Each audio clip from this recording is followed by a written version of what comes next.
السلام عليكم ورحمة الله وبركاته، ازيكم عاملين ايه؟ وحشتوني من اخر فيديو عملناه مع بعض. كل سنة وانتم طيبين. طبعا زي ما انتم شايفين كده بدأنا بالقلقاس بتاعنا الجميل ما شاء الله. مع احترامي للناس العباقرة او الناس اللي هم ما شاء الله عليهم، بتوع زمان في موضوع عمايل القلقاس، وكان كذا طريقة وكذا اسلوب في عمايل القلقاس عامة. إلا إن كلنا كنا بنجتمع على إن القلقاس مسكته أو إن إحنا نقشره هو أمر صعب، وإن هو فعلا بيبقى تقيل على قلوبنا كلنا جميعا عامة يعني. إلا إن الحمد لله بنختلف في الطريقة والمسكة والأسلوب، بس النتيجة في الآخر بتبقى أهم حاجة إن هي تبقى مرضية ومبهرة، والطعم والنفس فيه يكون كويس جدا. فأنا هنا مع احترامي للناس دي كلها، الا ان انا عايزه اقول لك هي دي الطريقه اللي انا بحبها، وبحس ان انا مالكه فيها القلقاسه، وان انا بحاول اقطعها بدون ما يبقى فيها خسائر، ولا ان الواحد يتعور ولا ان يتاذي ولا الكلام ده طول كده. طبعا انا حابه ان انا اقول للبنات اللي هم جداد على الطبخ، الطريقه دي لما تعمليها على رخامه عامه او بلانشه، فالطريقه دي هتبقى محكمه معاكي وهتكون سهله وحلوه باذن الله. في طرق كتير كتير كتير، من ضمنهم طريقه امي الله يرحمها كانت بتعملها، ان هي تغلي ميه وتروح مسقطه فيها القلقاس. القشره اللي بره دي بتستوي، بتبقى سهله التقشير، وبتمسكها كده بفوطه حلوه، وبعد كده تقشرها وتغسلها، وبعد كده تقعد تشطف فيها لغايه اما تنزل فيها الماده بتاعتها، وبعد كده تروح حطها على فوطه تنشف، وبعد كده تطبخها. بس انا بقى انا عايزه اقول مع احترامي بقى لده كله، ومن ضمنهم امي وكل حاجه، طب ما انا لما اقعد اشطف فيها عشان خاطر اشيل المزلقه اللي فيها او ايا كان الماده اللي فيها دي، طب ما انا كده بضيع الفوائد بتاع القلقاس، يبقى انا مش هاكل قلقاس اصلا. يبقى انا كده يعني حاجه سبحان الله ربنا خلقها لنا، وانا بروح تحت الحنفيه علشان خاطر اغسل فيها وانزل فيها وانقعها بليمون واقعد اعمل حاجات كتير عشان خاطر انزل الماده اللي هي فيها. طب انا هاكل ايه؟ الماده اللي فيها اللي هي فيها الفوائد دي هي راحت فين؟ ما هي نزلت مع الميه، فبالتالي انا مش هاكل.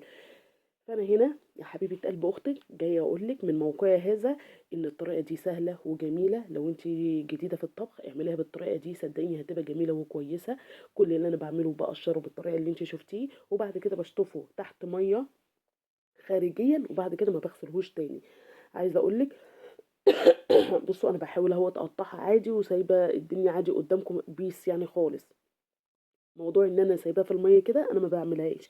بس انا قلت ايه، انها تشيل اي اتربه او اي حاجه مطرح ايدي او الكلام ده او كده. طبعا انا غسلت ايدي بعد ما انا قشرتها، والسكينه بتاعتي بعد برضو ما قشرتها رحت غسلها غسله حلوه، وكانت كده الامر كان ايه حلو بقى، وبدات ان انا ايه اقطع. ما باجيش اشطفها بعد ما باجي اقطعها يا بنات مكعبات، ما بشطفهاش تاني، لان انا كده لو شطفتها وغسلتها ورحت نقعها بليمون ورحت غاسله فيها وميه جاريه والكلام ده وكده، فانا بضيع الفوائد اللي فيها عامه. الطريقه اللي انا بعملها دي كويسه وحلوه، وباذن الله بتطلع نتيجتها حلوه، والريحه والطعم والخيال بقى كله عامه في عمايلها بتبقى تحفه يا بنات. زي ما انتوا شايفين كده بقطع عادي. بصوا لي، انا عايزه اقول ايه، القلقاس كلنا عامه في تقطيعها بنبقى احنا اصلا عامه بنبقى متضايقين في تقطيعها، وبصراحه بتخنقنا والكلام دوت وكده، علشان احنا مش بنملكها، يعني مش بنمسكها كويس. زي موضوع كده البطاطس لما بتبقى بطاطسية كبيره كده بس بتعرفي تمسكيها وبتقشريها، تمام. الا ديت بتبقى بس قشرتها ناشفه كده شويه وبتبقى محجره وفي نفس الوقت كبيره على ايدك. لكن لما انت تحطيها بالطريقه اللي انا عملتها قدامك ديت ماشي، تبقى مرتكزه على الرخامه وانت تقشري فيها بالطريقه دي، هتبقى اسهل بكتير. ولا هتحتاجي ان انت تغلي ميه وتسقطيها فيها وتخسري غاز وتخسري مواد معدنيه في قلبيها، ولا الكلام ده ولا كده.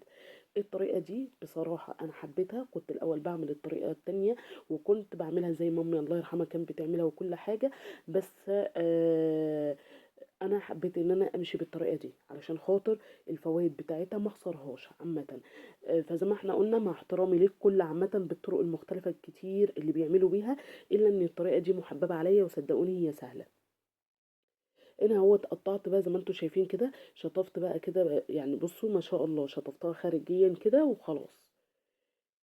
ببدأ بقى ان انا اقطعها. بصوا بقى انا جايبه القلقاس ديت ما شاء الله هم كلهم باذن الله باذن الله مع بعض هيستووا، ما فيش واحده فيهم هتتاخر ولا اي حاجه، لان انا بجيبها من ست حلوه كده، ما شاء الله حاجتها موثوقه وحاجتها حلوه عامه. انا هنا اهوت بقطع زي ما انتم شايفين مكعبات بالطريقه اللي انت عايزاها، عايزه تصغريها شويه، عايزه تكبريها، ليكي حريه الاختيار عامه في الحته دي عامه. بصوا بقى، عايزه اوريكم ان في الوقت ده وانا بقطعها مفيش مزلقه من قلبها ولا اي حاجه. فاهمين الفكره في ايه؟ فانا مش هشطفها لان انا الحمد لله غاسله السكينه وغاسله ايدي وغسلتها هي خارجيا وخلاص وعلى كده. طريقتي برضك هتكون سهلة بإذن الله وهتعجبكم إن شاء الله، وهتكون حلوة وجميلة. والناس أو البنات اللي هم بيستصعبوا أمر إن هم يعملوا القلقاس، صدقيني الطريقة دي مفيش أسهل منها وهتكون جميلة وحلوة بإذن الله، ومش هتاخد وقت معاكي لعلمك على البوتاجاز عامة.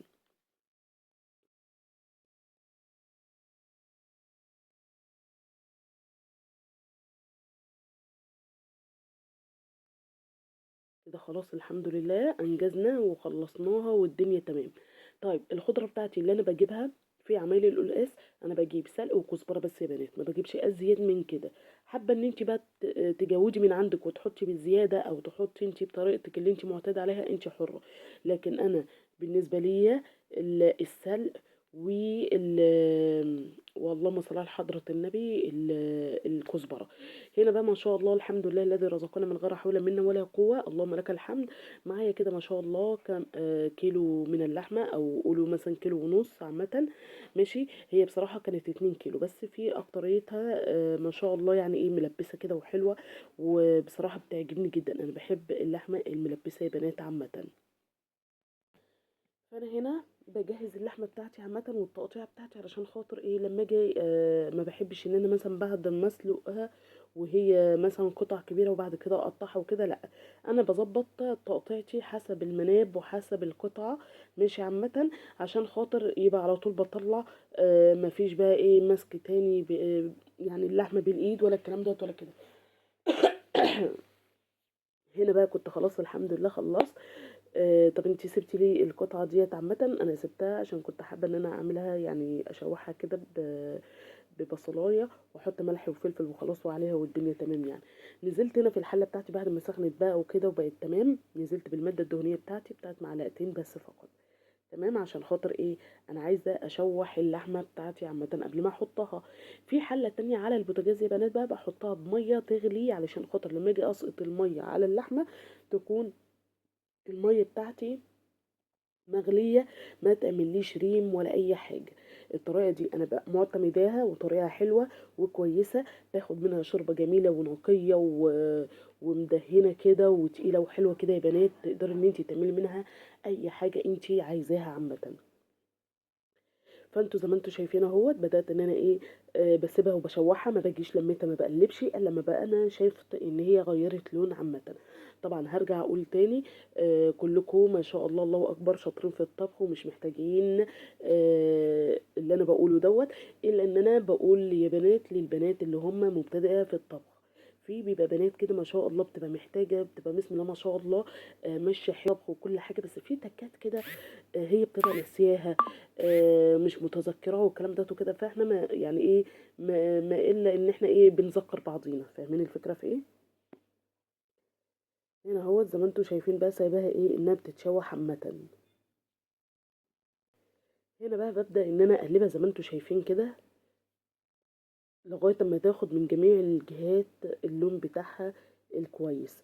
هنا التشويحه ديت مع قطعه ملبسه بتنزل الدهون بتاعتها عامه. فاهمين الفكره في ايه؟ فانا هنا بساعد ان الدهون في قطعه اللحمه ما تبقاش كتير، تكون هي ساحت معايا شويه، فادتني برضو شوربه حلوه وكويسه.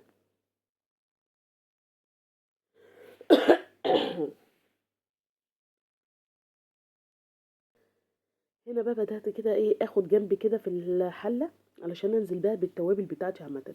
نزلت اللهم صل على حضرة النبي بعود من القرفة ومستكة، ونزلت بالورق اللورا. وليه هنا انا ما بدأتش بالتوابل بتاعتي ان انا اشوحها؟ لو كنت شوحتها لما اجي هشوحها مع اللحمة هتتحرق معايا والنكهة والريحة بتاعت التوابل هتطير.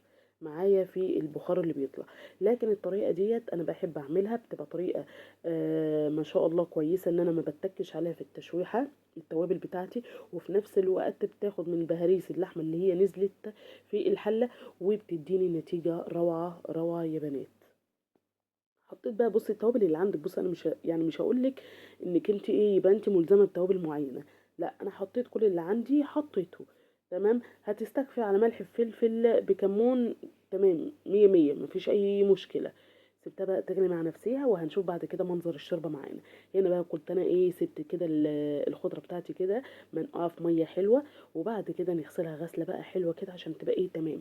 عايزه اقول لك هنا انا السلق باخده بالغصن بتاعه يا بنات، انا مش بضيع اي بصي فتفوته كده في الخضار بتاعي، علشان اخد القيمه الغذائيه اللي فيها عامه. تمام. الطريقه دي صدقيني سهله وجميله جدا، لو انت مبتدئه في اعمال الطبخ هتعمليها وتبهري اللي حواليكي، والريحه والطعم وكل حاجه هتبقى تحفه. بص بقى، ببدأ كده امسكها واقطعها واحطها كده في قلب الكبة بتاعتي او الخلاط بتاعي، وهضربها كده لغاية اما ايه تنعم معايا، لغاية اما تنعم معايا خالص. ماشي، انا ما بضيفش مية. تمام، انا معتمدة على العيدان بتاع الخضرة انها تنزل ميتها يا بنات. هنا بقى بقعد اغرز فيها كده وانزلها جامد لتحت، علشان خاطر ايه تندمج يعني في الخلط عامة. اهو بكبسها علشان خاطر انها ايه تساعد في الخلط على طول. عايزه اقول لكم عصير تحفه يا بنات، اعملي الطريقه دي وصدقيني هتعتمديها. الطريقه دي سهله جدا وجميله، وهتديك اللون الجميل جدا في القلقاس عامه. بصوا بقى، هنا هو زي ما انتم شايفين بصفيها كويس. ماشي، وانا لعلمكم مش هرمي اللي انا هصفيه ده، مش هرميه. خليكم معايا للاخر وهتشوفوا الطريقه اللي انا بعملها طريقه جميله وسهله وممتعه ان شاء الله وهتعجبكم. بكمل بقى هنا ايه عمايل الخرط عامه، عقبال ما هي دي تنزل شويه ايه وتصفي عامه.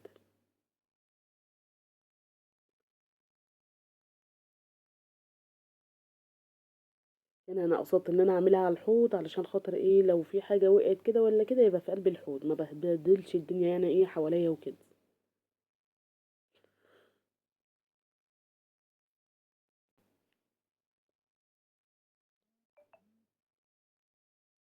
بصوا بقى منظر الشوربه، بصوا جمال الشوربه يا بنات. ولا تقولي لي بقى ريم، ولا تقولي لي ما اعرفش ايه، ولا الكلام ده ولا كده. ما شاء الله شربتنا تقيله وحلوه وجميله، والطعم والريحه ما شاء الله عليها لا يعلى عليه. نزلت زي ما انتم شايفين كده بالحله التانية بالقلقاس بتاعي، ونزلت عليها بالشوربه، وكده بقت تمام التمام. طيب انا هنزل على الشوربه بتاعتي بالعصير دلوقتي ولا بعد ما تستوي؟ ليكي حريه الاختيار هنا. عايزه الشوربه بتاعتي تكون خضره وحلوه ماشي، وبيعجبك اللون الخضار اللي انت شايفاه دوت يفضل، يبقى بعد ما القلقاس يستوي انزلي بيها تاخد غلوه وخلاص. حابه ان انت تفتحيها شويه وتاخد وتعمل مع الطعم ويبقى الميكس بتاعك عالي، انزلي بيها دلوقتي. فاهمه الفكره في ايه؟ فانا نزلت بيها دلوقتي عامه، وقلت هكمل بقى. تعالي بقى عقبال ما القلقاس بتاعنا يستوي نخش على الاكله بتاعتنا التانية او الحلو بتاعنا عامه. زي ما انتم شايفين كده سوداني، ورحت عاملاه اللي هو الفستق الكذاب اللي احنا عارفينه واللي انا عملته معاكم في حلقه قبل كده. بنزل عليه كده ايه بشويه من الشربات حلوه قوي كده، واقعد اقلب فيه. تمام، الطريقه دي جميله جدا يا بنات في عمايل الحلو بتاعك كله. اذا كان كنافه ماشي برمه، عايزه تعملي كنافه برمه وعايزاها تبقى متماسكه وحلوه، هتعملي بالطريقه ديت. وكمان ملبن معاها، تجيبي قطعه من البلبن كده وتقعدي تفركيها كده مع السوداني. طريقتها تحفه يا بنات وهتدعولي باذن الله. تمام، بس انا مش عندي ملبن، ولو كان عندي ملبن فانا هعينه احسن للكحك، مش هعمله بيه عامه. وانا بستكفى على طريقه الشربات ديت وخلاص. هتعملي بيها كنافه برمه، هتعملي بيها جلاش، هتعملي بيها اللي انت عايزه تعمليها، المهم ان هي الطريقه ديت انا معتمداها وجميله جدا وهتعجبكم ان شاء الله. هنا جبت الصينيه بتاعتي بقى، وجبت كده ورقه الجلاش اللي انا كنت جايباها قبل كده وكنت عيناها في الفريزر. بحب، وقلتها لكم قبل كده وهرجع اقولها لكم تاني. اتي الجلاش البلدي يا بنات موفر معاكم في الميزان نص كيلو كاملا، مش 350 جرام زي الجاهز، وفي نفس الوقت ورقته بتبقى جميله ومحمله وكويسه. هنا نزلت بالماده الدهنيه بتاعتي وادعك كده الصينيه بتاعتي ايه من الحواف كده، ودعكه دعكه حلوه بالسمنه بتاعتي. ابدا انا ارصص بقى ايه الجلاش بتاعي بصوا بقى الطريقه اللي انا بعملها في الجلاش دي او في الحلو بتاعي يا بنات، مش بتهدر معايا سمنه ومش بتاخد سمنه كتير، وبتطلع النتيجه مبهره وجميله جدا وكويسه. بنزل بالجلاش بتاعي زي ما انتم شايفين كده، افردها في الصينيه كلها. وبعد كده انزل بقى بالحشوه بتاعتي، ماشي، وهفردها زي ما انتم شايفين. وفي الاخر خالص هنزل بالماده الدهنيه بتاعتي. وهقول لكم برضو الطريقه اللي انا بنزل بيها علشان خاطر ما تهدريش من السمنه بتاعتك وتاخد منك سمنه كتير وتغرمك وخلاص، وفي نفس الوقت تحرمي نفسك من اكله حلوه عشان خاطر موضوع السمنه وان هي بتحتاج سمنه كتير. لا، الطريقه اللي انا بعملها ديت حلوه وكويسه، ما بتزيدش. يعني شفت انا بقول لك مش هتزيد عن كوبايه من السمنه عامه. فردنا كده الحلو بتاعنا عامة، الحشوة بتاعتنا فردناها. هنبدأ بقى ان احنا ايه نغطي بقى كويس ال الحشوة بتاعتنا كويسة عامة.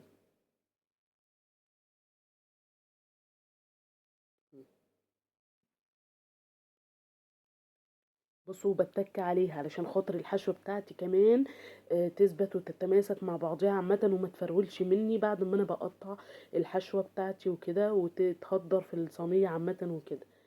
فهي كده كده في كلتا الحالات هتتاكل يا بنات. بس انا بقول على عامه علشان خاطر في بنات بتيجي تعمل فتقول لك مثلا ايه، تيجي تقول لك انها فرولت منها والحشوه بدات تترمى والكلام ده وكده. لا، الطريقه دي حلوه وجميله ان شاء الله وهتعجبك باذن الله.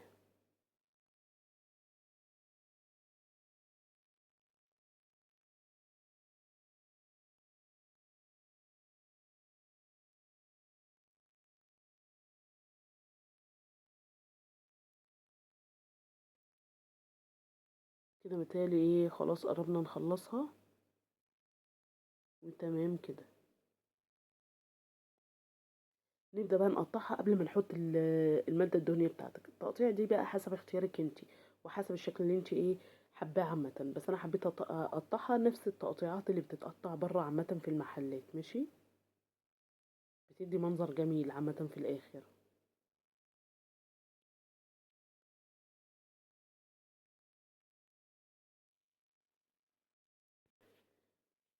انا بس حبيت ان انا ايه انط يا جماعة علشان مش عايزة اطول معاكم في الفيديو عامة. زي ما انتوا شايفين كده بقطع وحاطة ايدي ومحكمة جدا في التقطيع بتاعتي، يكون سكينتك حامية وحلوة علشان خاطر تقدري تقطعي زي ما انت عايزة عامة.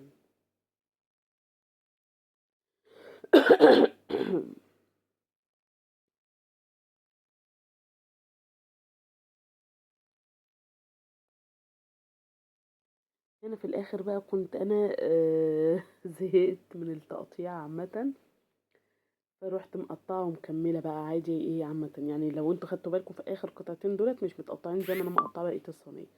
بس بصراحه يعني ايه الحمد لله انجزنا يعني. خدت وقت مني طويل في التقطيع يا بنات عشان تقدري ان انت تقطعيها زي ما انت شايفه كده وتفضل زي ما انت شايفاه. هنا بقى بصوا طريقه ان انت تعمليها وما تاخدش منك سمنه كتير. سيحي السمنه بتاعتك تمام، وبالفرشه السيليكون بتاعتك كده وابداي ايه نقطيه زي ما انت شايفه، بحيث ان انت تخلي كله يتشبع بالسمنه، عشان خاطر هي السمنه اللي هتخلي لك الورق بتاع الجلاش بتاعك كده مورق وحلو. فانت عشان ما تكتريش وتهدريش في قلب السمنه بتاعتك، انت سيحيها وبعد ما تسيحيها امسكي الفرشه بتاعتك وابداي خدي كده، وبعد كده ايه رشاشي كده زي ما انت عايزه. بس المهم ما تسيبيش ولا قطعه في الاخر عامه.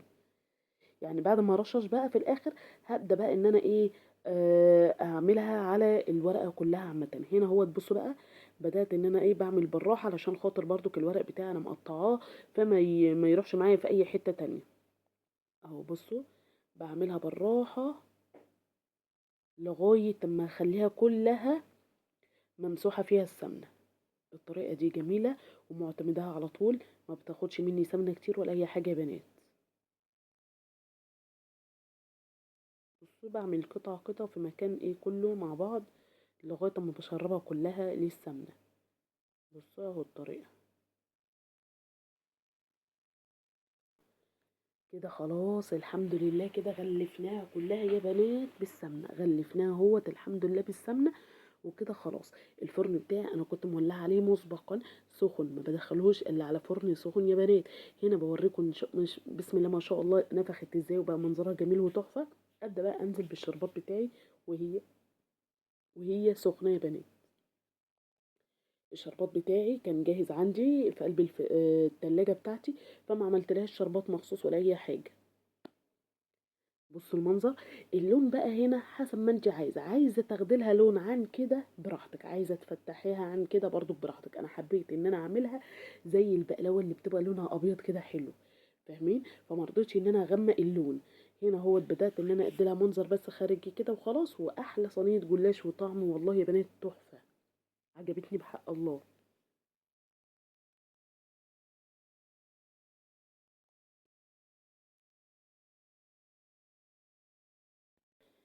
هنا بقى جبت طاسة، تجيبي طاسة، تجيبي حلة صغيرة. المهم ان احنا هنا بدأت ان انا اجيب الدهن بتاعي اللي انا كنت شايلاه في طبق، خدت منه كده حتة حلوة تمام، وبقطعها قدامكم زي ما انتوا شايفين. وبعد كده هنزل بالمادة الدهنية بتاعتي عليها، وهنزل بقى بالايه، بال بايه يا بنات، بالخضرة اللي انا صفيتها كويس تمام. الطريقة دي مش هتاخد معاكي وقت في موضوع ان الخضرة بتاعتك تحمر على طول، ماشي، وتنشف كده. وبعد كده تطش الطشة بتاعتك الحلوة. بس احنا لسه مش هنحط دلوقتي الثوم، احنا بس هننشف الاول الخضرة بتاعتنا، ماشي، من المية اللي فيها عامة. ومش هتاخد مننا وقت لان احنا مصفينها كويس من المية اللي فيها. وبعد كده هنزل عليها بالثوم بتاعتي والكزبرة عامة ياخدوا لون كده حلو. وبعد كده نبدأ نطش الطشة بتاعتنا الحلوة الجميلة. معذرة يا بنات.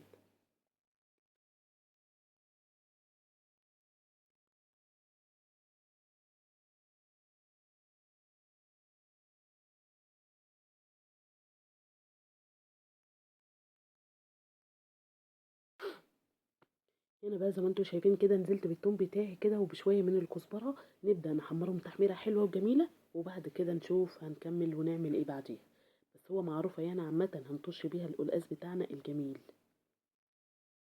طريقه حلوه معتمداها يا بنات جميله.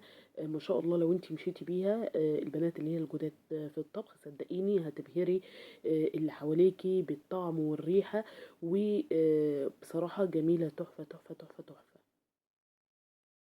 هبدأ بقى ان انا القلاص بتاعه ببدأ ان انا ايه زي ما انتوا شايفين كده الخضار بتاعه جميل وحلو ولونه جميل وحلو. نزلت كده بالطشة بتاعتنا. وبعد كده نسيبها تاخد غلوة بالطشة بتاعتنا وبعد كده نقفل عليها. جبنا بقى الحلة بتاعتنا اللي فيها الشعرية، هنبدأ نعمل كده شوية رز جنبيهم وكده يبقى الحمد لله الأكل بتاعنا اللهم لك الحمد، ربنا يديمها علينا نعمة ويحفظها من الزوال. حمرت كده زي ما انتوا شايفين الشعريه، بحب ان انا ابقى واقفه جنبه علشان خاطر ياخد لون كل موحد، ما يبقاش واحده واحده ده لون وده لون. بنزل بالرز بتاعي بشوحه مع الرز، بنزل بملح وفلفل وافضل اشوح فيه عامه شويه حلوين. وبعد كده بنزل بالميه بتاعتي او الشوربه بتاعتي عامه تمام. نزلت كان الشوربه عندي عملت لسان عصفور وكده، فانا ما رضيتش ان انا ايه اسقيه بالشوربه، فقلت ايه بالميه عامه وكده. وكان الحمد لله لا ده رزق